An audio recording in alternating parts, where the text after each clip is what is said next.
to episode 16, the Community Development Podcast. A little bit of housekeeping before we crack on with our guest, first transatlantic guest. Podcast 15 was with somebody who I knew from the Old Communities First programme in Wales, Becky Harford, based out in Rumney and east of Cardiff. She was one of the founding members and activists of the Benthyg Library of Things.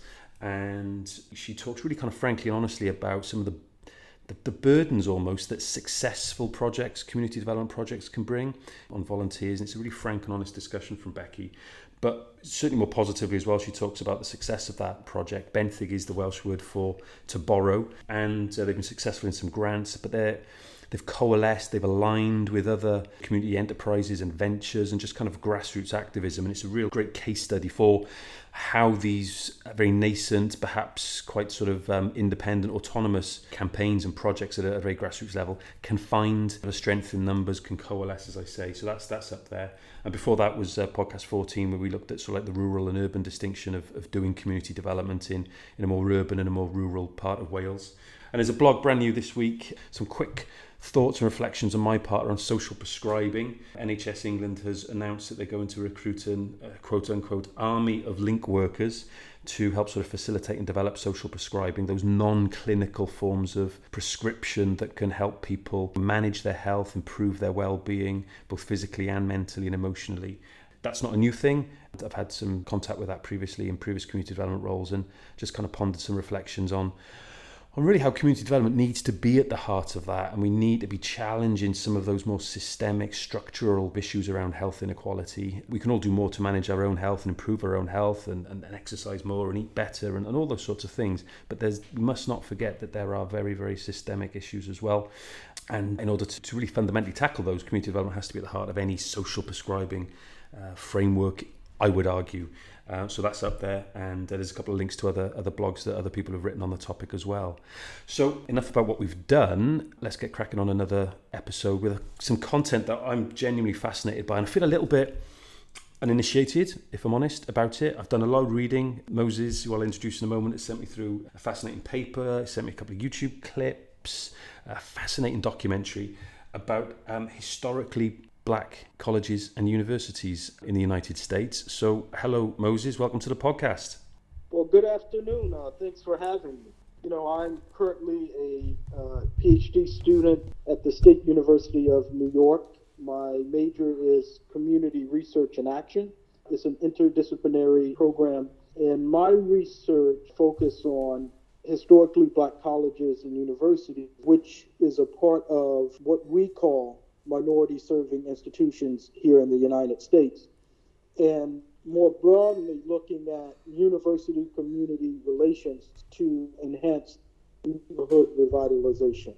My background, I have a master's in community development planning. I'm a planner by trade. I graduated from two historically Black colleges and universities, one being Howard University in Washington, D.C., which has gone through some drastic changes in terms of neighborhood revitalization. And so I'm grateful for you giving me the opportunity to come and speak about historically Black colleges and universities and why they are so important of neighborhood and community development in communities that are predominantly African American. You sent me a paper that focuses on the need for a sort of an interdisciplinary approach. And I'm conscious always with these sort of things that terminology is key. So you talk about neighbourhood revitalisation and the role of community development within that, and not necessarily a term, neighbourhood revitalisation, that would be used hugely in the UK. But I think I have a good idea in mind, a good grasp of what that would mean. But we're talking, I guess, sort of grassroots community activities, people kind of self-organising, being facilitated by maybe outside of interest, community development workers, maybe housing providers and the like, different people working for aspects of the state to just improve things locally, presumably? Absolutely. There's 105 historically Black colleges and universities in the United States, particularly in the southern part of the United States. And that is very important because these are southern states that after slavery in the United States, these institutions were founded to educate free slaves who were not able to have a fair and equal education in predominantly white institutions in the United States. And There's actually one historically black college and university in the U.S. Virgin Islands. You had ministers in the black community. You had former generals who fought in the Civil War. For example, General Oliver O. Howard, who founded Howard University. You also had philanthropic folks in the northeast of the United States who wanted to help make sure that free slaves had education. And these colleges became a way as for the African American community to get their footing into society and to contribute the wonderful things that they have over the last few decades. There's 300,000 students that are enrolled in black colleges on an annual basis, 80% of which are black students, African American students. This accounts for 10% of black college students throughout the United States. The total economic impact that these colleges have on their local and regional economies is $14.8 billion a year. 58,000 on-campus jobs and just 67,000 off-campus jobs. And now, if we take that into context, over a span of lifetime, this accounts for $130 billion in earnings for graduates of historically black colleges and universities. This figure is from a report that was done by the United Negro College Fund and from the United States Department of Education.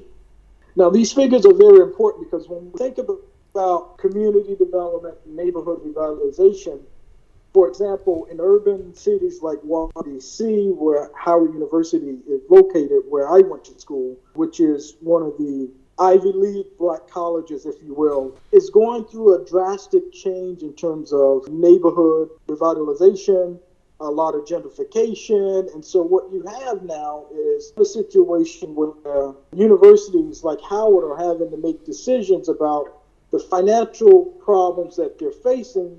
And so they have to come up with alternative ways to generate revenue to survive. And one of the things that Howard did a few years ago was that they sold off some of their old buildings to big developers and then turned those buildings into condominiums or apartments. And so what you had is a lot of students who could at once afford to live in the neighborhood around Howard. They're having to travel further to find something cheaper, and that in itself, I think in the long run, could hurt a university like Howard because there's no affordable housing around these colleges in urban cities like Washington, D.C., and which could in turn impact if a student will decide if they're going to enroll into a school. And we always have to be alert to this process of gentrification. So one of the podcasts I did last year with Stephanie Gamow in Brixton, in London, very, again, ethnically, linguistically, faith diverse communities in London. There's a co-working space and it's surrounded by sort of social housing and affordable housing, and sort of the ethnic breakdown and the representation locally within the co-working space did not reflect that population within its environs. But of course, that co-working space is driving unit costs down for office and desk space, for freelancers, for self-employed people, many of whom, their take-home pay is below, what we would have as a minimum or a living wage within the UK. So that co-working is empowering them, but it comes at a cost potentially to that wider environment because of the gentrification that then potentially happens. And what was fascinating was that Steffi and others, they were extremely alert to that. And at the very least were conscious that was happening and could put things in place to, at best, try to reverse it, but at the very least could try to offset that and to come up with some sort of compromises and so on. And I think we have to be alert to that impact. Particularly, I think, any institution, whether it's public bodies, whether it's universities, education institutions, the moment they start playing almost like a property game, they get sucked into this very, very market-driven neoliberal orthodoxies around financial returns on property. And I won't pretend or claim to understand the intricacies of that, but I know the impact of it, and I can see the impact, and I can look around where I live and where I travel and see the impact of that. So that's potentially, though, quite harmful then. But what you've argued, Moses, with your research, that it doesn't just have a negative impact on the students within a current cohort, it potentially excludes younger students coming through in the future, but it also has an impact negatively on the institution itself. Absolutely. And, this is where university community relations or town gown relations come into play and play a very pivotal role in making sure that when a university makes a decision about changes on the outside of the university, or quite frankly, major changes on the inside of the university that's going to have a direct impact on the community and the local economy, it's important that they include the residents, the stakeholders in the process. For example, Coppin State in Baltimore, Maryland, which is a historically black college and university, which has seen a drastic amount of changes in terms of neighborhood development, neighborhood revitalization. They included the community in the process and wanted them to be very involved in the process. And we see what happens, for example, Columbia University in New York, which is an Ivy League, when they were expanding some of their footprint in the community, they did not include the stakeholders in the process, and you saw resentment there. And so that is why when universities make decisions, whether big or small, I think, based upon my research and sort of recommendations, is that there has to be a process, some kind of blueprint or guideline where a university has to include residents in the process or stakeholders. For example, Johnson C. Smith University in Charlotte, North Carolina, which is an urban big city, which is a historically black college and university, they have gone through a tremendous amount of great transformation, and they included their residents in the process through what we call a community development corporation. And so this organization was very involved with the university and the city of Charlotte, North Carolina, to make sure that residents' concerns and opinions were included in any decision that the college and the city was going to make in terms of how the neighborhood would change. So we've got to make sure that colleges have a standard that they're following to make sure that residents are part of the growth of the community, because at the end of the day, when these colleges were founded, they were founded in neighborhoods, what I have coined as black college host communities, where folks would migrate to because they wanted an education and there was a college there, just so happened to be a historically black colleges and universities. And generations of families have stayed in those neighborhoods because the access to education and other opportunities. And I think what's fascinating, so we will know from experience that those town and gown relations, neighbourhood revitalisation, community development processes, the actual kind of projects, what the boots on the ground are doing, can be contested. It's inherently about challenging inequalities of power or distribution of resource. But I think what's interesting, notwithstanding what you just said then, is that from the clip that you sent me from the documentary on YouTube, it's called Tell Them We Are Rising, Story of Black Colleges and Universities, which is a fascinating watch. Now, I haven't yet, but I will tweet out the link to it and attach it to this podcast. The existence of some of these colleges, maybe even all of them, the sheer existence was contested. So there's an astonishing reference to the establishment of these colleges seen as a threat to morals, threat to the local female population, a threat to tourists in the summer. And I guess it comes as a shock, but it almost doesn't come as a shock for those of us who will know about the inequalities that come with entrenched institutional everyday racism. And there's another brilliant quote in that I want to sort of squeeze in as well, that's around slavery itself was clearly a brutal system, but they talk about, the speakers on the documentary, about the brutality of ignorance and how knowledge and learning and reading was deliberately kept from slaves. So the sheer existence of these colleges, and I suppose then by extension the communities, the black communities around them, the host communities as you refer to them, it's almost been contested right from the start. And so I'm kind of interested what brings about some of those more productive, if that's the right word, or the more effective, fairer perhaps, town and gown relations, those interactions between the institutions and the host communities. Is it people come in as a third party and facilitating and mediating? Is it the communities themselves nominating people forward? Is it the universities providing sort of workers in? I mean, I referred at the start to, the NHS England, the National Health Service here, talking about link workers to facilitate this social prescribing. Is it the institution themselves putting the boots on the ground to facilitate this process, or what? As you mentioned in the very well documented documentary, Tell Them We're Rising, about the story of black colleges in the United States, and I'm hoping folks will get a chance to watch it. President Limo of the United Negro College Fund stated that black colleges really defined what it meant to be black in America. And this goes back to your question about what can be done to make sure that these colleges have some sort of process that they have in place to make sure that there's positive town-gown relations. And, as I mentioned, there's 105 historically black colleges and universities in the United States, and that includes both public and private colleges and universities. So the public colleges are owned by the states, which are more often have better financial standing because they're state-run institutions. Private colleges tend to have more problems financially because it's private and they have to raise money.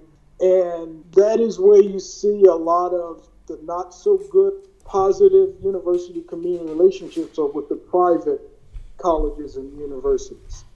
And so I think for the private colleges and universities, what they can do is, number one, most of these private colleges that are in black neighborhoods, there's not a whole lot of community development corporations. I mentioned earlier that Johnson C. Smith in Charlotte, North Carolina, has a community development corporation in their neighborhood that holds the university accountable. And so I think what residents and stakeholders can do in these neighborhoods where private black colleges are, the forming of something like a community development corporation will certainly be an avenue to help alleviate some of this not so good university community relationship.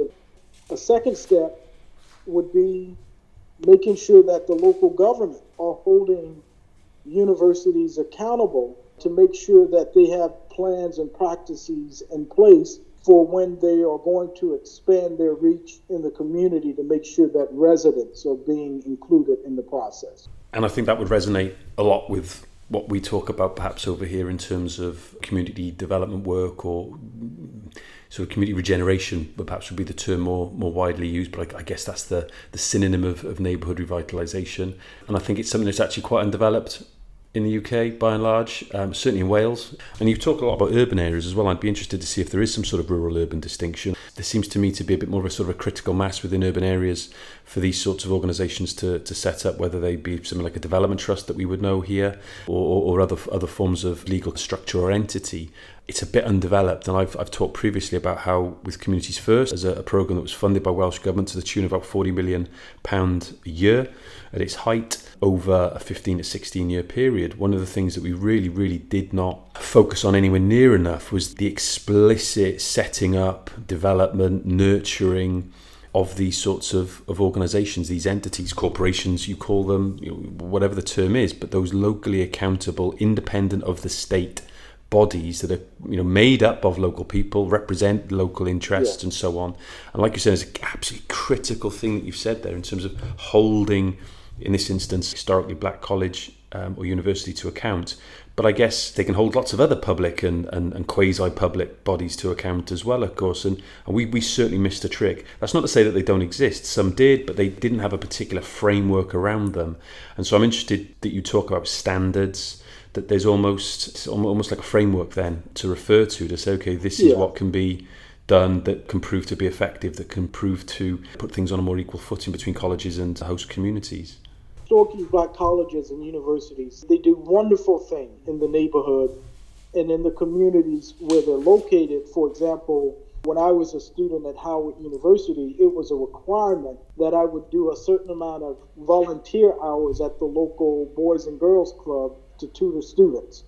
And so these colleges are very much engaged in the community in terms of giving back.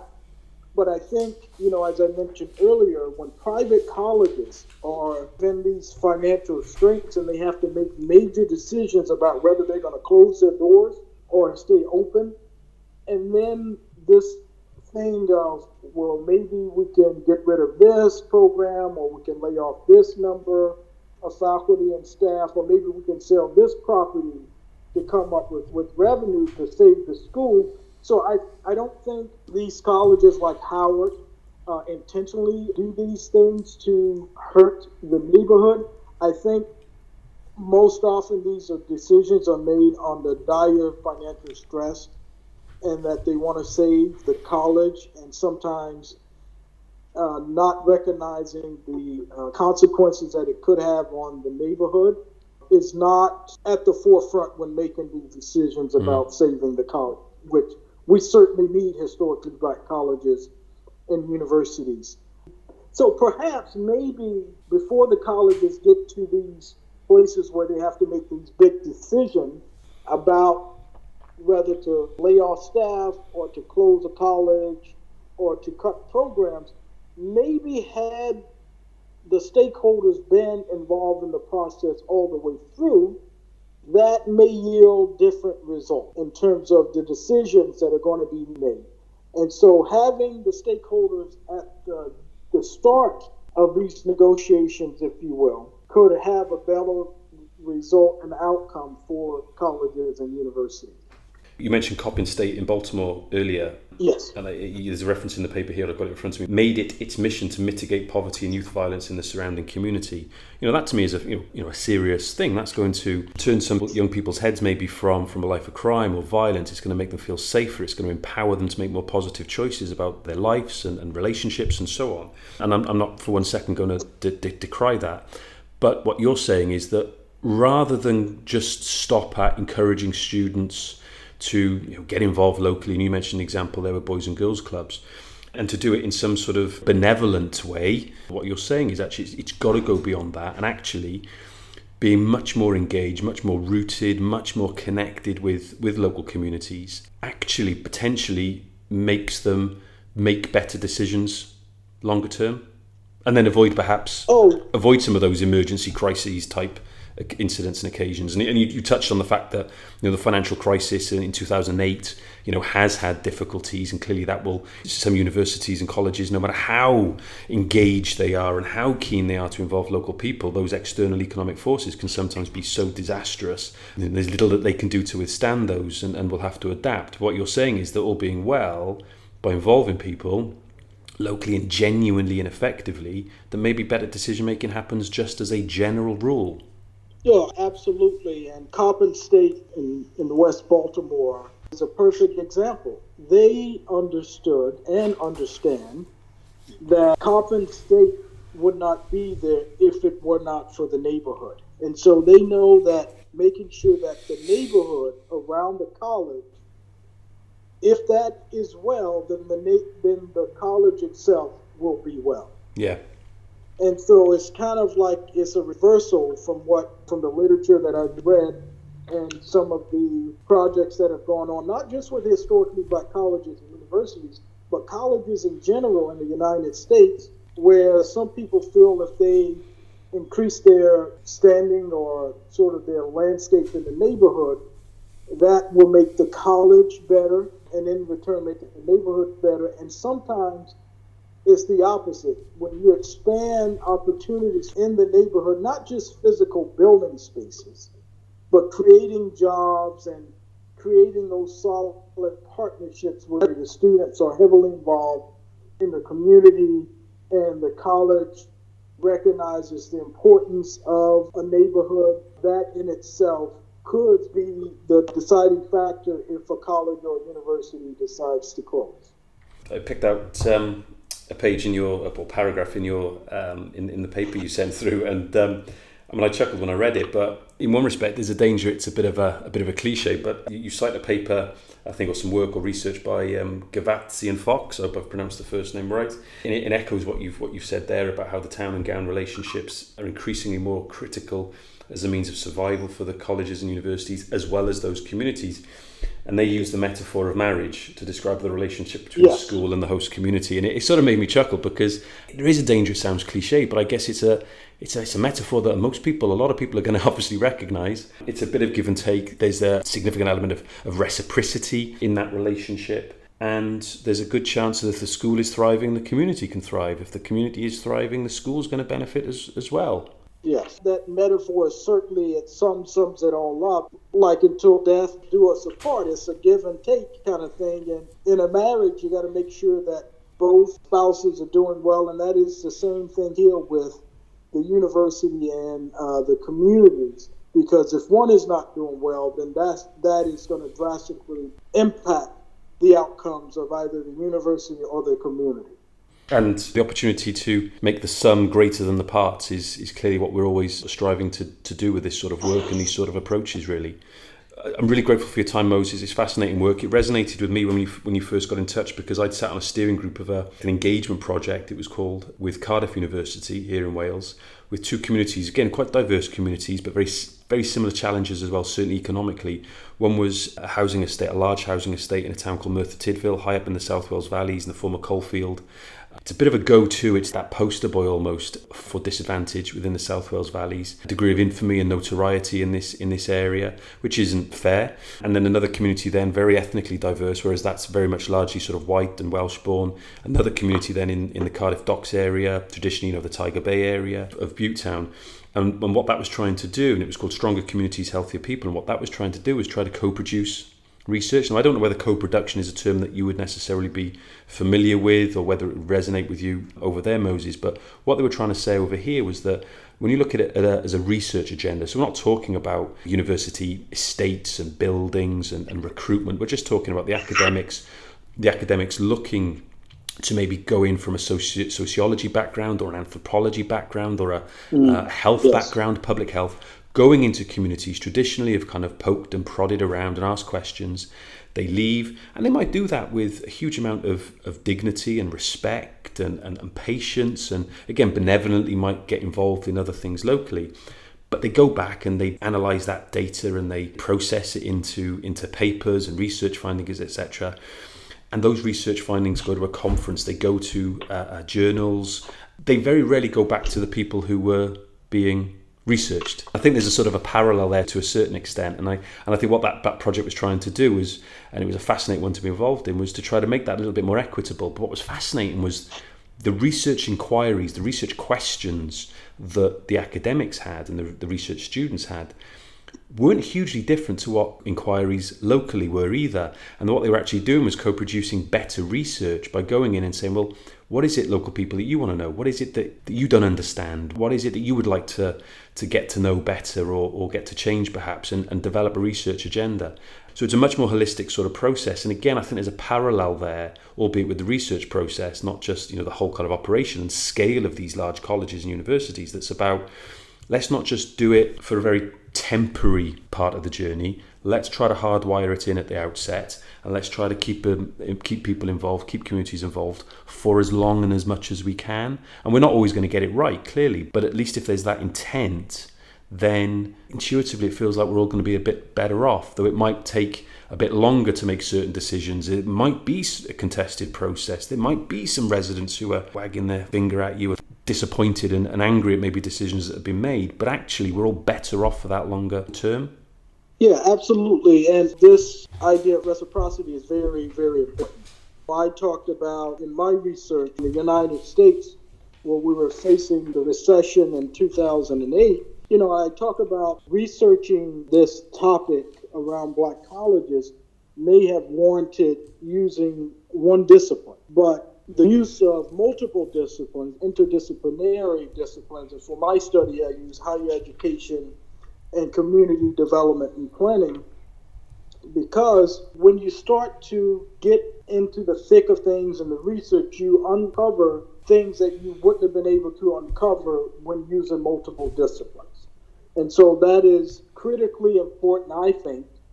The use of interdisciplinary research is critically important to getting at what is the root cause of the problem. And the idea of making sure that when you're working with a community and you're producing research, in some respects, this idea of reciprocity, in my mind, is also including them along the way, not just coming in and interviewing people and collecting data and then saying, we have what we need, but also helping them help you collect the data, to interview people, and then as well stay in contact with them when your research is done, and to really follow up or to help them come up with plans about what are the next steps. I think that will resonate with a lot of people, whether that's in a further or higher education setting, or whether it's local authority planning, public health planning, and so on. Moses, how can people stay in touch with you, with your work, should they wish to do so? You can follow me on Twitter at Moses S Dixon, and I use that pretty regularly, and I'm happy to answer any further questions. And it was awesome to be here. Thanks for allowing me to share the story of historically Black colleges and universities to the UK. Hopefully in the near future, I'll get a chance to come visit you guys out in the UK. Well, that would be grand, and certainly if it was vice versa, if it was us heading over there, that would be terrific as well. Let's keep in touch. I'll certainly get the link to the documentary circulated widely. It deserves to be watched. It's a fascinating film. I haven't quite got to the end of it at the moment, I must confess, but I'm getting there. So Moses, thank you once again. We'll certainly keep in touch. Thanks for having me. The next podcast we've got is with David Smith from the University of Huddersfield up in Yorkshire in the north of England.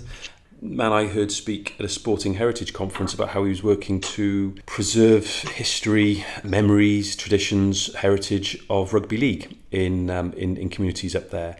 And what was interesting was that he was talking about co-production and the co-production of the retention, the preservation of heritage, which I was fascinated to hear about. And so I don't know whether Moses, you're the same, when you hear terminologies get used, kind of interested as to what the definitions that people have in their own minds behind it, what the motivations for using those terms are. And certainly when he was using co-production in the sense of sort of museums and heritage, I was, my ears sort of pricked up a little.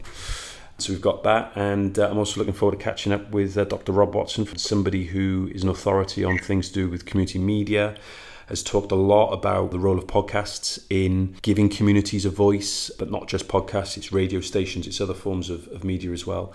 And he's coming to Cardiff at the start of April, so looking forward to him. He's become a good friend of this podcast, and I would certainly encourage people who have an interest in community media and very organic, autonomous media to give his Decentered Media podcast a listen. And there's a couple of others bubbling under as well, so it's keeping me busy. But thank you once again, Moses. All the best with your research. Speak soon, I'm sure. Thank you. Thank you.